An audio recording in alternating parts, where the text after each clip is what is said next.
ফেনীর সীমান্তবর্তী মুহুরী, সিলোনিয়া ও কহুয়া নদীর পানি বিপদসীমার নিচ দিয়ে বইছে। তবে তীব্র স্রোত থাকায় বাঁধের ভাঙন স্থান দিয়ে পানি ঢুকে নতুন নতুন এলাকা প্লাবিত হচ্ছে।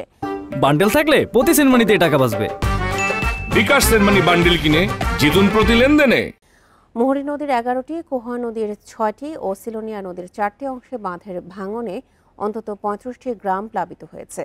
পানিবন্দী 2 উপজেলার সব এলাকার মানুষ। শহরের কিছু নিচু এলাকায় এখনও জলাবদ্ধতা রয়েছে।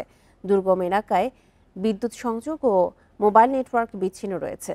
ঘরবাড়ি পানিতে ডুবে গেছে। বন্যা দুর্গত এলাকায় শুকনো খাবার ও সুপেয় পানি না পাওয়ার অভিযোগ ক্ষতিগ্রস্তদের।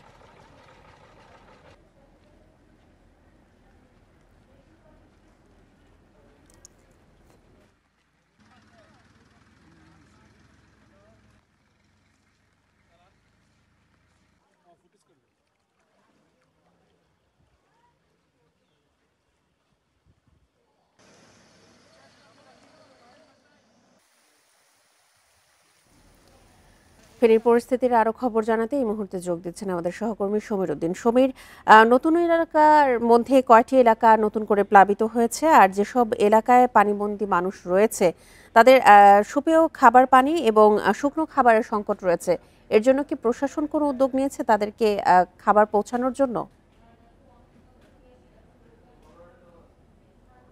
আসলে শুকনো খাবার এবং সুপেয় পানি পৌঁছানোর ব্যাপারে আমরা প্রশাসনের সাথে কথা বলছি। তারা বলছেন যে যে এলাকাগুলোতে তারা অভিযোগ পাচ্ছেন সেই এলাকাগুলোতে তারা আসলে এই পানি, সুপেয় পানি এবং খাবার পৌঁছানোর তারা কাজ করছেন। তবে নতুন করে যদি এলাকা বলতে বলি, সেটি হচ্ছে ফুলগাজী এবং পরশুরামের প্রত্যেকটি এলাকা এখন পানির মধ্যে ডুবে আছে। আমি এখন আছি ফেনী ফুলগাজী আনন্দপুর ইউনিয়নের একটি গ্রামে। সেখানে এই সকাল থেকে পানি আস্তে আস্তে ঢুকে বাড়ির সকলকে পানি, ঘরগুলো এখন পানির মধ্যে ডুবে আছে।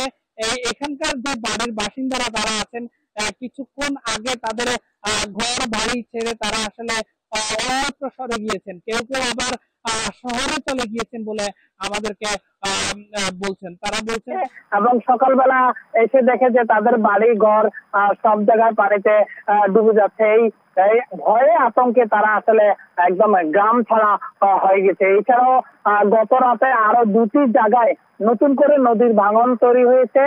এই মিলে 22টি জায়গায় ফেনী, মুহুরী, সিলোনিয়া এবং কহুয়া নদীর প্রায় 22টি জায়গায় এই নদী ভাঙনটা দেখা দিয়েছে।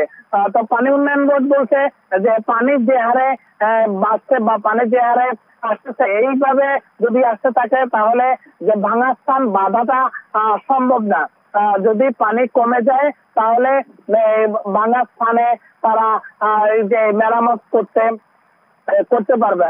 আর জেলা প্রশাসনের পক্ষ থেকে যে দুর্গত এলাকায় যে খাবার এবং ইগুলো পৌঁছানোর ক্ষেত্রে কাজ করতেছে। আর আশ্রয়ন প্রকল্পগুলোতে প্রায় এই মুহূর্তে প্রায় 2400 মানুষ বিভিন্ন আশ্রয়ন কেন্দ্রে তারা আশ্রয় নিয়েছেন বলে আমাদেরকে জেলা প্রশাসনের পক্ষ থেকে বলা হয়েছে। তবে তারা বলছে গতকালকে ফুলগাজীতে 800 এবং পরশুরামে 800 শুকনো খাবার তারা এইসব